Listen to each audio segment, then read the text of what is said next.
You know, I'm at a point now where I think if you turned around to me tomorrow and said, Aaron, they're cancelling the Premier League. COVID has just got too rampant in all the Premier League camps. They're just gonna bun it off for a few weeks. I think I'd be okay with that.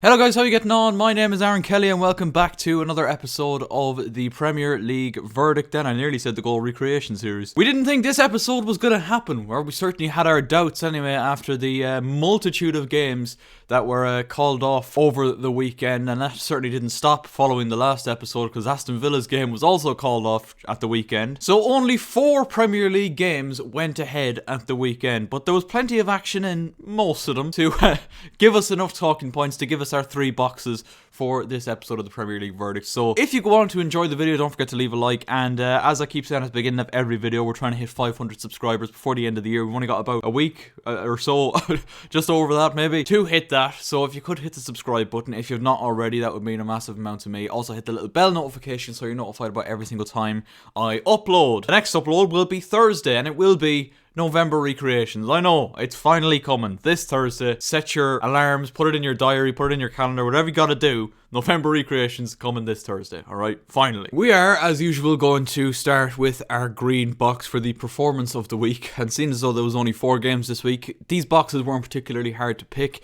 and the green box is certainly no exception. I've given the green box for the 2nd week running to Arsenal once again. I mean, it's quite incredible, isn't it? I was strongly considering giving this box to Manchester City, but then I looked at the Man City game and I thought to myself, they weren't really that good. And they didn't have to be that good because they're coming up against the Newcastle side who really are going to struggle to survive and are quite in the bin at the minute, I think it's fair to say, and Eddie Howe doesn't seem to be making much of an impact with the current squad of players that he has. But again, it's the young guns coming up trumps for Arsenal, and once again, you know, we have been talking about Leeds quite a lot on the channel in the last couple of episodes. They look like a team in peril, really. They're really struggling, obviously missing a lot of key players, as we mentioned in previous episodes. I get that. If Arsenal had come away with anything other than 3 points away from Ellen Road, I think I would have been incredibly shocked. But it's the way that they're winning games and it's the way they're scoring goals. They are scoring some fantastic goals. They're playing some beautiful football, and the youngsters are really coming into their own. Martinelli in particular recently has been absolutely unbelievable, in great goal scoring form. He's getting a run of games in the team. He seems to be one of the first names on the team sheet now,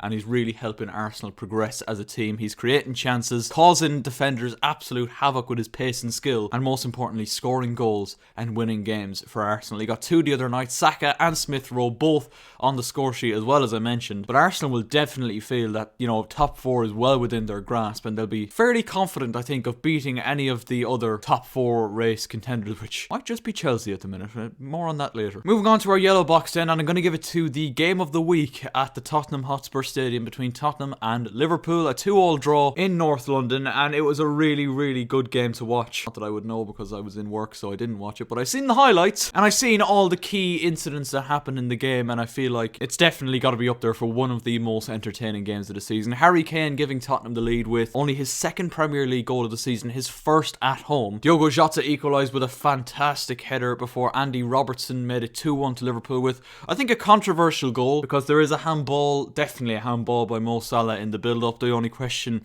that I could raise is it a new passage of play when Alexander-Arnold smashes that ball across and Robertson turns it into pretty much an empty net? Perhaps. I mean, it's a tough one to say. Obviously, there was an incident involving Harry Kane and Andy Robertson in the first half, where a lot of people feel like Harry Kane was very lucky to not have his yellow card overturned and replaced with a red, and to be honest, I'd kind of agree with that. He gets nowhere near the ball. I think the studs are high. If Andy Robertson has his leg planted there, you could be looking at a potential leg breaker. But yeah, VAR didn't look at it. And did I hear something along the lines of the pundits in the Sky Studio talking about the fact that Harry Kane is the English captain, and because of that he might get a little bit of leeway?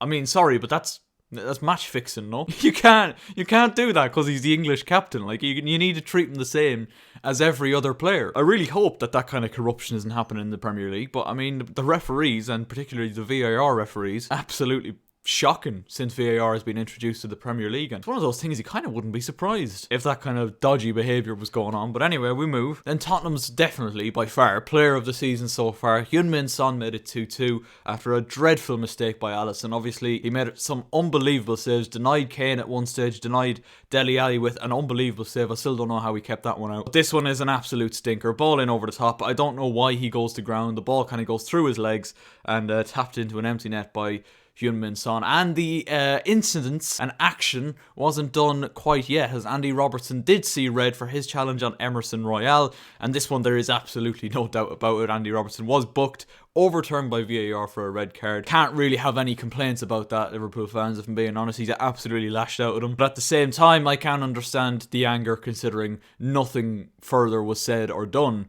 about Harry Kane's challenge on Robertson in the first half. But a great game, but Liverpool dropped points in the title race against Tottenham, and really a game that they should have won, but their midfield, like, incredibly depleted. I mean, we talk about the COVID cases rising. They're missing Fabinho, Henderson and Thiago, who'd probably usually be their starting three midfielders. So they had to start with Tyler Morton, Naby Keita and James Milner, so quite a rattled looking midfield, it's fair to say. And with all that considered, I suppose you could say maybe Tottenham should have taken better advantage of it. But anyway, Tottenham 2, Liverpool 2 into the yellow box for the week. A really, really good and exciting game and a good advertisement for the Premier League. Not the Premier League referees though, definitely a bad advertisement for them. Okay, so you're going to see the stinker box up on your screen right now, and you might be thinking, oh my god, he's actually lost the plot, he's gone pure delusional. However, Chelsea are in the stinker box this week because I said last week that I think our title chances were on the ropes. Now I would say the title chances for us are fully in the bin. If you think that Chelsea have any chance of winning the title now, you are straight up delusional, my friend. And look, I know it's tough circumstances. Apparently, Chelsea requested to have the game with Wolves called off, but the Premier League wouldn't allow it, which is kind of sketchy when you consider the amount of other games that were called off. I get that, and it does make me a little bit angry to a point, but then you got to look at the Chelsea starting 11. I know the squad is depleted, and that's where I do feel sorry for Thomas Tuchel in the sense that he's got really nothing to bring off the bench when things are going against him. Like, once again, he's had to turn to Saul Niguez coming off the bench at halftime. I think Trevoh Chalobah picked up an injury. Kovacic returned, obviously. He's been out for ages between injuries and COVID. But I do thoroughly believe, as decent as Wolves have been this season, that Chelsea team should have been well good enough to beat that Wolves team. Obviously, the likes of Pulisic, Mount, Ziyech, Kante was back, and I will say, no bad words to say about N'Golo Kante. I thought he was absolutely excellent. Chalobah was back. James, Alonso, Azpilicueta, Thiago Silva, Rudiger, and Mendy. So the problem in the Everton game